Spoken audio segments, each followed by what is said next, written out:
Itu dia juga bekerja sama dengan oknum, bisa oknum, saya sebut aja ya Pak ya, Ya. BPN atau orang dari yang menyamar. Oh, Nah, jadi untuk kepentingan pribadi untuk ya. kepentingan pribadi Ya. ya. Jadi ada dari penjual bisa maupun pembeli juga bisa. Ya, ada yang namanya giro kosong. Oh, giro kosong. Nah, giro Main giro kosong. kosong sobat properti. Oh, Gitu. dapat surat cinta dari bank. Nah, dapat surat. Wow, serem sekali itu. Nggak pakai uangnya, nggak nikmatin uangnya, harus bayar Bunganya. bunganya, harus bayar Waduh. pinjamannya. Luar biasa Nah, sekali gitu. ini. Saya juga selaku pelaku properti, saya juga mungkin mau menjual properti atau saya mungkin mau membeli suatu properti. Tapi biar saya nggak ketipu nih Pak Ardi, kira-kira tuh ciri-cirinya itu seperti apa? Atau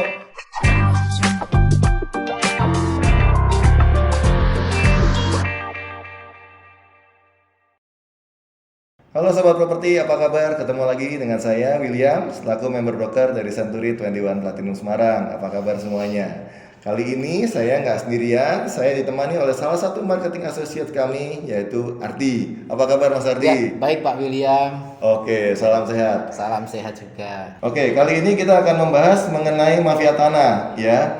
Isu mafia tanah ini sekarang lagi hot Sobat Properti, ya. Banyak sekali cerita-cerita di luaran sana, ya, yang sedang meresahkan sekali nih yang namanya mafia tanah. Tapi Sobat Properti pasti bertanya-tanya, apa sih itu mafia tanah? Setahu saya, mafia itu adalah kalau yang seperti di film-film itu nih, Mas Ya. Adi ya. Jadi kayak kalau di film-film Hollywood itu bawa pistol, bawa senjata, tembak-tembakan, rampok bank segala macam kayak di film-film itu. Kriminal Kriminal itu, gitu ya. Tapi kali ini namanya mafia tanah. mafia Nah, tanah. Oke. pada kesempatan kali ini saya ingin ngobrol-ngobrol nih dengan Mas Ardi ya. Mafia tanah ini seperti apa sih Mas Ardi? Sorry, kalau boleh dibantu dijelaskan. Ya, jadi begini Pak William, mafia tanah itu adalah sekelompok orang yang pasti lebih dari satu ya, Oke. berusaha memiliki suatu aset properti dengan cara yang tidak lazim, Oh, dalam oke. arti dengan cara yang dengan kejahatan gitu, yang terstruktur. Terstruktur. Ya, Ya. terstruktur. Jadi yang pasti biasanya mafia tanah ini ada dua ya Pak William ya. Jadi Oke. ada mafia tanah yang maksudnya dia geraknya itu bisa membeli suatu properti, Oke. bisa dia menjual suatu properti. Oke. Jadi ada dua. Nah, Oke. tapi kemarin memang sering banyak pemberitaan itu mafia tanah itu mau membeli suatu aset properti punya orang lain dan seolah-olah membeli tapi ternyata itu tidak membeli gitu. Oh, oke. Ternyata tidak membeli, malah justru dimanfaatkan dia untuk mendapatkan uang yang lebih besar lagi. Oh, Nah, jadi untuk kepentingan pribadi untuk ya. kepentingan pribadi ya. Jadi ada dari penjual bisa maupun pembeli juga bisa. Ya, jadi Oke. mafia tanah ini berkedok sebagai pembeli atau berkedok sebagai penjual. Penjual. Nah, yang sudah terjadi beberapa tempo waktu yang lalu itu jadi contohnya seperti ini. Mafia tanah itu akan dia biasanya terdiri dari beberapa orang. Contoh pembeli, eksekutor, saya bilang eksekutor ya. Eksekutor atau pemodal sama eksekutor ini bisa satu orang, bisa orang lain, bisa ada beberapa orang juga. Oke. Nah, lalu ada dia menggunakan notaris rekanannya dia. Oke. Dalam arti notaris, entah itu notaris beneran atau notaris abal-abal juga bisa jadi seperti itu. Terus yang ketiga itu dia juga bekerja sama dengan oknum, bisa oknum, saya sebut aja ya Pak ya, BPN atau orang dari yang menyamar atau abal-abal juga gitu. Oke. Ya, jadi sudah dirancang, direkayasa sedemikian rupa untuk bagaimana caranya nih aset properti bisa saya uangkan nih, ya seperti Oke. itu.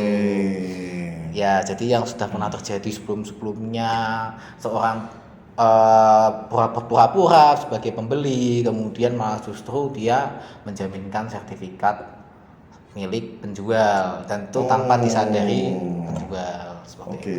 Jadi ini kan sangat masif sekali. Tadi kalau sempat Mas Ardi ceritakan ada banyak pihak yang terlibat ya, Iya, baik iya, dari pihak. eksekutor, ada pemodal, kemudian ada dari oknum BPN mungkin, kemudian ada oknum dari notaris, mungkin oknum dari perbankan juga, Oknum mungkin dari perbankan beberapa juga. oknum yang lain juga, mungkin melibatkan broker properti yang tidak profesional juga mungkin ya. Ya bisa Ada jadi juga seperti ya. itu. Jadi untuk meyakinkan kan di sini kan ada nih istilah broker properti. Iya. Nah, broker properti itu berusaha membujuk si penjual. Oh, Seperti oke. itu. Nah, biasanya ini sudah dimainkan sedemikian rupa, biasanya tidak langsung tiba-tiba ada pembeli nih mau datang Iya. mau beli. Biasanya si broker dulu suruh maju.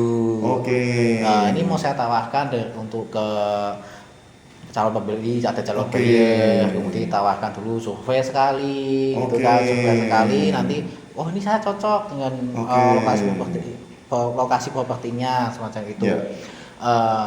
Boleh nggak saya tanda jadi dulu, Oke. saya kasih tanda jadi di notaris, Oke. notaris yang pasti sudah notaris yang ini ya, Grupnya mereka ini ya. mereka ini, Oke. gitu kan.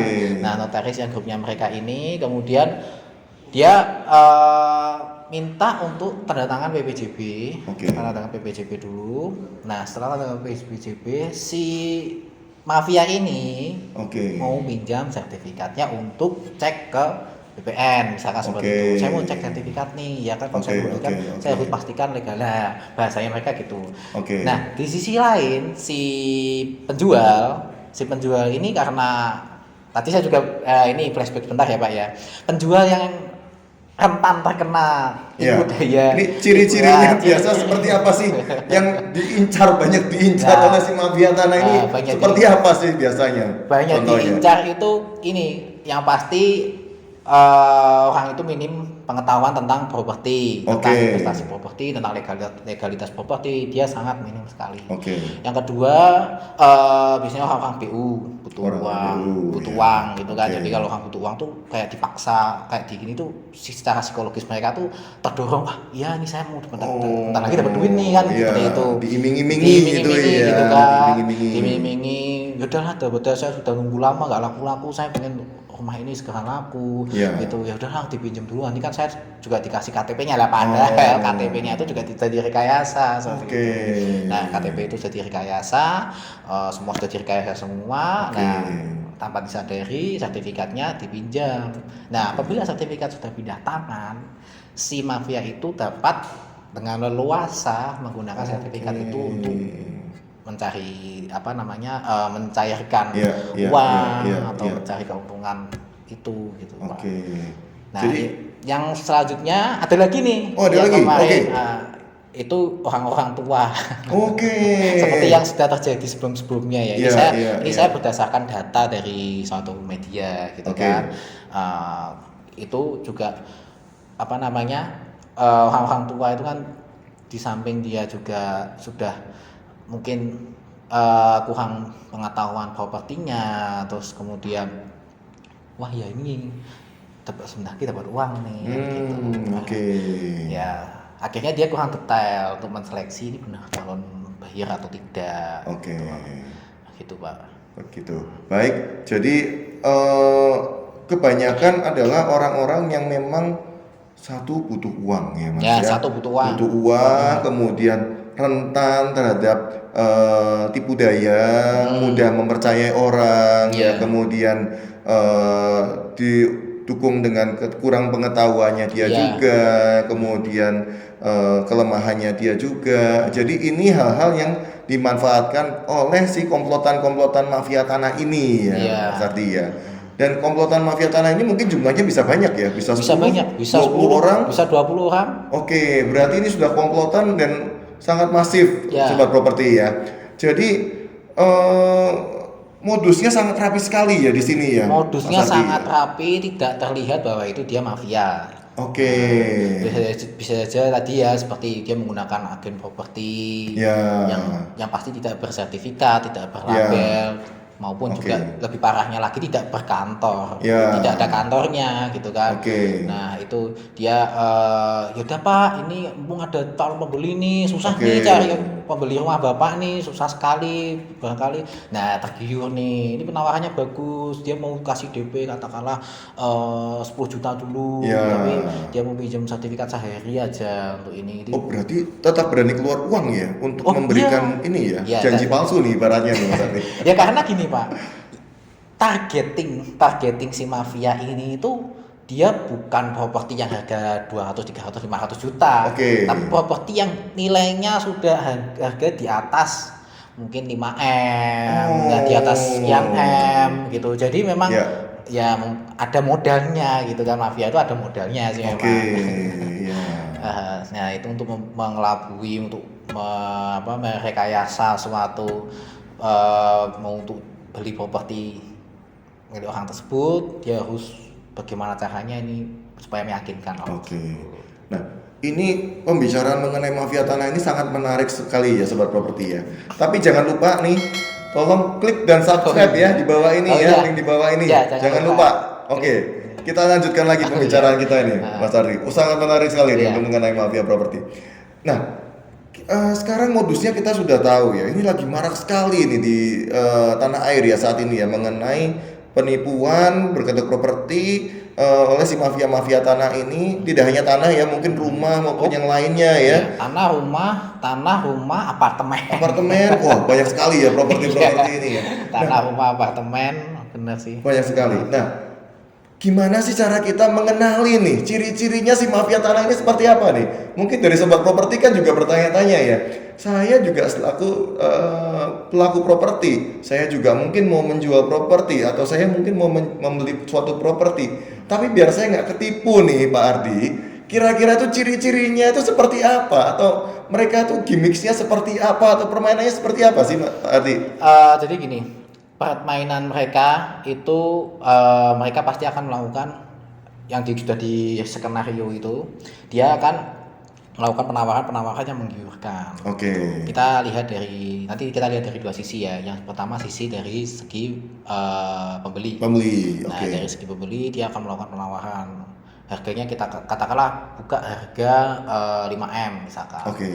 Udah saya berani nih 5M gitu. Saya oke. nggak nego. Nah, Oke. itu kan nggak nego nih ya kan, jarang bayar nego. Jarang bayar nggak nego. Jarang gitu. ya, Jarang banget bayar Jarang nego. banget, oke. Nah, apalagi udah nih saya berani 5M. Oke. Saya kasih ini. Nah, bisa juga gini, Pak. Ada yang namanya giro kosong. Oh, giro kosong. Nah, giro Giro kosong. kosong sobat properti. Giro kosong bisa. Jadi misalkan gini, ini saya bayar ini transfer 20 juta ya Pak ya, Oh, 20 oke. juta. Tapi saya tuh nggak bawa cash, Nggak bawa cash. nggak bawa cash, Oke. ada giro. Giro ini nanti dicairkan tanggalnya segini ya Pak ya, gitu. Oke. Nah, sesampainya ini ternyata giro kosong. Oke. Nah. Ternyata bisa bermain giro kosong juga. Nah, saya bukan Iya. ngajar ya. Iya. Jadi hati-hati ya sobat Hati-hati. properti ya, sobat hati-hati sekali nih. Nah, Oke. hati-hati. Terus apa lagi nih ciri-cirinya nih Pak? Ciri-ciri, nah itu juga bisa terus menggiurkan berusaha untuk meminjam sertifikat. Oh, berusaha untuk meminjam sertifikat. Untuk meminjam sertifikat untuk alasannya dengan cek sertifikat Oke. BPN misalnya Oke. seperti itu. Nah itu dia berusaha untuk meminjam sertifikatnya sebelum terjadi transaksi tersebut, jadi maksudnya AJB ya. Oke. Nah, sebelum terjadi AJB gitu. Nah dia berusaha untuk meminjam sertifikat itu untuk digandakan gitu maksudnya. Oke. Digandakan, nanti yang bisa yang asli masuk bank atau dijaminkan di Iya, tempat iya, lain, yang palsu balikan dengan alasan saya nggak jadi Pak beli properti di tempat Bapak, ternyata ini zonanya nggak perumahan nih, misalkan ini tanah ya, ini zona perumahan nih, Oke. zona ini loh, saya kira zona kuning, enggak Pak, Bapak cek aja ke, nah Oke. udah Pak itu nanti mungkin saya dipotong 50% nggak apa-apa nih, yang Ya. DP-nya kemarin nggak apa-apa, saya nggak jadi gitu. Oke. Nah kayak bikin penawaran-penawarannya menggiurkan Oke. gitu. Tapi sertifikat sudah terlanjur di copy ya Mas Nah, Ardi ya. sertifikat sudah terlanjur, Oke. yang asli sudah di ini. Nah, nanti baru tahu sekian berapa bulan selanjutnya, berapa bulan berikutnya itu akan ada tagihan. Oh. Nah, Padahal si penjual ini tidak merasa menjaminkan sertifikat di pihak manapun. Oh, dapat surat cinta dari bank. Nah, dapat surat. Wow, serem sekali itu. Nggak pakai uangnya, nggak nikmatin uangnya, harus bayar Bunganya. harus bayar pinjamannya. Luar biasa sekali ini. Iya, iya, iya. Nah, kalau sudah itu biasanya ada main juga sama oknum-oknum bank. Oke. Jadi memang melibatkan banyak oknum ya di sini ya, Mas Ardi melibatkan ya. banyak oknum, melibatkan banyak pihak. Oke. Jadi ciri-cirinya ini sobat properti ya, satu diperhatikan nih. Dia tiba-tiba datang dengan tawaran yang sangat menggiurkan. Kemudian tidak nawar ya Mas Ardi ya. Bisa jadi itu tidak tidak nawar nawar. tuh biasanya kadang-kadang seperti itu ya. Kemudian buru-buru ingin meminjam sertifikat rumah dari calon penjual. Nah, ini berbahaya sekali ya sobat properti ya, karena di sini rentan sekali nih untuk dilakukan penggandaan. Nah, ini sudah larinya sudah ke pencucian, sudah penggandaan, sudah penipuan, wah kena semua ini mafianya, Pak. Namanya kan juga mafia, Pak. Namanya juga mafia ya. Mafia itu kan dia kan bukan satu pasal atau satu pasal kriminal aja yang dilanggar. Dia sudah berlapis pasalnya. Sudah berlapis mungkin Iya. ya. Dan oknumnya banyak Dan ini. oknumnya banyak. Oke, berarti itu tadi ciri-cirinya ya. Nah, sekarang nih Mas Ardi, buat kita pelaku properti, untuk teman-teman sobat properti di rumah nih, ini gimana sih caranya biar kita ini aman dari godaan dari jerat si mafia tanah ini? Oke, ya. Saya mau flashback bentar. Tadi ada yang terlewat, Pak. Itu yang tadi kan mafia dari sisi penjual. Oke, ya. Dari sisi pembeli. Sekarang kita mafia dari sisi penjual, gitu kan. Jadi bagi pembeli properti juga hati-hati. Banyak juga mafia-mafia penjual properti. Yang pertama, bisa jadi pokoknya teliti cek legalitas properti yang akan dibeli, seperti dari sertifikat legalitas kepemilikan tanahnya atau rumahnya, terus kemudian zonanya ada IMB-nya atau tidak. Nah, seperti itu kita harus pahami, karena bisa jadi seperti ini, Pak. Pernah kejadian kasus itu suatu tanah yang terbengkalai, tidak ada pemiliknya selama bertahun-tahun, tiba-tiba bisa muncul sertifikatnya, padahal tanah itu baru didaftarkan sebagai letter C. Nah, dijual nih, ada mafia nih yang jual, ada mafia yang jual tanah tersebut dengan sertifikat SHM gitu kan. Kalau orang pegang sertifikat apa HM gitu kan, wah ini sudah paling benar nih, nah aman nih. Padahal juga belum tentu gitu kan. Nah, SHM nih ya, terus habis itu setelah dibeli, dibangun rumah, pemilik tanah yang asli datang gitu, mungkin dari luar negeri atau mungkin dari luar kota, luar pulau gitu kan. Cek, dia kan sebelumnya punya letter C gitu kan. Nah, kok dibangun rumah sama orang gitu kan. Akhirnya segala macam diupayakan, timbul yang namanya gugatan ke pengadilan. Nah, sengketa gitu. Nanti ada yang sengketa. Nah, dicek. Kalau biasanya sertifikat itu untuk ngecek itu kita harus track record ke flashback ke historisnya. Nah, historisnya ini sertifikat awal mulanya dari apa nih, letternya mana nih, petok. Nah, itu kan dicek semua. Nah, ternyata nggak ada sisi historisnya ini, kok tiba-tiba muncul sertifikat. Nah, sedangkan yang letter ini malah justru dia kuat. Secara historikalnya dia kuat. Nah, malah justru dimenangkan yang ini. Nah, sama saja orang ini telah tertipu oleh mafia tanah dari pihak penjual. Gitu. Nah, itu ya dari sisi tanah, dari sisi rumah, dari sisi perumahan pun juga ada. Perumahan pun juga ada. Jadi orang ini bikin suatu project hanya by desain foto, desain dinner gitu kan, dijual. Ini jualannya sama rumah inden, misalnya seperti itu. Rumah inden harganya sekian gitu. Kok murah ya, daerah segini harganya segini. Iya, kami ini lagi promo seperti itu. Nah, menawarkan promo-promo menarik ya. Promo menarik. Nah, ini kalau ini developer dia, mafia tanah tapi dia sudah levelnya mainnya developer. Tapi memang tujuannya memang nggak dibangun, Pak, hanya untuk cari tanda jadi ya, biar dia lari gitu kan. dia kasih promo yang menarik sekali. Ini rumah, ya kalau lah ini gimana pembeliannya? Kalau kami harusnya bisa saat ini cash. Kalau cash dapat potongan 100 juta nih. Ya, ya wah cash dapat potongan 100 juta. Ya udah deh, aku beli cash aja gitu kan. Oke. Apalagi dia sih dari sisi pembeli, dia punya dana cash nih, ya kan, beli cash, habis itu ya lari Iya, developernya. iya. Nah, biasanya untuk kita jaga-jaga untuk yang dari sisi developer itu pastikan dari developer itu sudah rekanan dari sudah MOU dengan pihak bank. Oke, Kita betul. terbantu untuk apa namanya men-screening kelayakan Betul. developer itu kredibilitasnya bagaimana, Betul. project sebelumnya bagaimana gitu kan Betul. ya. Itu beberapa yang bisa dilakukan sebelum untuk membeli perumahan, Oke. sebelum membeli rumah gitu kan Oke. Pak. Nah lalu yang tadi pertanyaannya bagaimana untuk Mencegah nih agar tidak terjadi agar nih tidak terjadi sobat-sobat nih properti ya. ya. Karena ternyata mafia tanah ini sangat serem sekali nih Mas Ya. Ardi ya. Banyak sekali, ada penjual juga ada, pembeli juga Ya, ada, baik dari oknum developer juga ada. Jadi ini kasusnya sangat kompleks sekali nih sobat properti. Nah, ini Ya. bagaimana nih cara menanggulanginya nih Mas Ya, Ardi? yang pasti memang sobat properti harus paham yang namanya legalitas properti. Legalitas properti. Teman-teman bisa pelajari, bisa search di Google itu yang jenis-jenis sertifikat itu apa aja, bisa SHM, SHGB, letter itu teman-teman pahami GIRIK itu bagaimana gitu Oke. kan. Teman-teman pahami. Yang kedua, teman-teman sobat properti pahami yang namanya kalau mau beli tanah ya, kalau beli tanah itu beli yang pahami zona tanah. Oke, zona tanah. Ya, zona tanah. Karena gini, misalnya contoh kita di Semarang.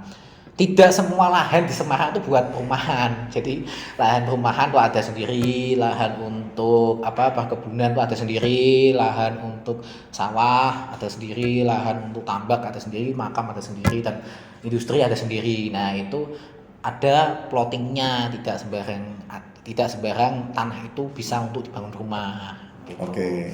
Terus selanjutnya teman-teman sobat properti juga harus mengerti cek tasaran tanah di sekitar atau properti di sekitar tersebut. Oke. Jadi harganya logis gak nih gitu kan. Kadang kan harganya kok murah sekali nih gitu kan. Orang kalau sudah dipicu harga murah tuh kadang dia tuh seperti nafsu pengen membelinya. Dia wah nih bagus nih, harus beli sekarang juga nih ya kan, seperti itu. Nah itu juga harus hati-hati.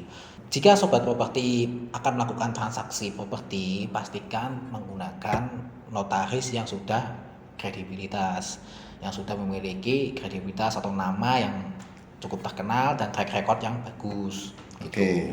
Selanjutnya jangan teman-teman sobat properti jangan gegabah untuk memberikan sertifikat kepada orang yang tidak kita kenal. Tiba-tiba ini ada pembeli yang cukup meyakinkan, terus baru uang berapa atau kasih giro yang ternyata gironya kosong atau ternyata ceknya kosong, itu juga teman-teman langsung kasihkan gitu. Pokoknya harus dipahami, hati-hati gitu kan. Nah ketika dari si ada calon buyer yang mau cek sertifikat di BPN, sebisa mungkin teman-teman dampingi teman-teman yang ikut, yang ngecekkan aja gitu kan, yang ngecekkan ke kantor BPN, datang aja ke kantor. Kalau dari sisi calon buyernya mau ikut ya silahkan, atau nanti mau menggunakan notaris ya nanti bareng-bareng ngecek di kantor BPN gitu. Oke. Gitu Pak William. Jadi ada beberapa hal untuk supaya sobat properti bisa lebih waspada, berhati-hati, mengenali ciri dari mafia tanah ini. Oh iya, yang satu lagi jangan lupa menggunakan jasa agen properti yang sudah terpercaya, berlisensi yang sudah ada kantornya, sudah namanya sudah terkenal ya Pak William ya. Betul. Salah satunya itu yaitu Century 21 Platinum Semarang. Oke. Jadi kebutuhan properti Anda bisa konsultasi nih ke kami, bisa datang ke kantor kami di Jalan MT Haryono nomor 468 atau bisa hubungi nomor saya di bawah sini. Silahkan bisa konsultasi properti terkait dengan misalkan nih Bapak Ibu mau jual, nanti bisa saya bantu, atau mau cari yang bagaimana itu bisa saya bantu. Gitu. Oke, ini menarik sekali nih Mas Ardi. Ya. Nah, kira-kira nih boleh nggak dikasih penutup nih Mas Ardi dari sekian mengenai mafia tanah ini, minta tolong nih penutupnya Mas Ardi. Jadi gini, supaya kita lebih berhati-hati dari mafia dengan hadirnya mafia tanah ini, kita harus lebih selektif dalam memilih buyer. Kalau kita dari sisi penjual atau dari sisi pembeli juga hati-hati dalam memilih suatu produk properti untuk investasi. Niatnya investasi malah nanti tidak investasi malah ambles gitu kan. Nah, teman-teman sobat properti harus lebih waspada, harus mengerti beberapa tadi yang legalitas. Tapi kalau misalkan teman-teman tidak ada waktu, sibuk dan ini, konsultasikan aja ke kami di Century 21 Platinum.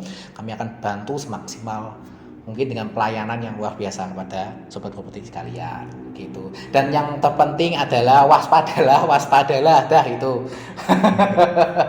Oke, baik. Oke. Jadi waspadalah Ya, properti ya. ya. Oke, mungkin sekian pembicaraan kita pada hari ini. Thank you banget sudah Ya, bisa sama-sama, hadir, Pak Widya. Mas Ardi. Thank you sharingnya mengenai mafia tanah ini ya. Ya. Sungguh menarik. Hati-hati sekali terhadap mafia tanah. Ya. Tentunya jangan lupa untuk klik like dan subscribe untuk link channel di bawah ini. Di sini. Jangan lupa tinggalkan komen-komen Anda mengenai properti. Silakan tanya-tanya langsung kepada kami. Oke, gitu. Jangan lupa ingat properti Semarang, ingat Century 21 Platinum Semarang. Thank you.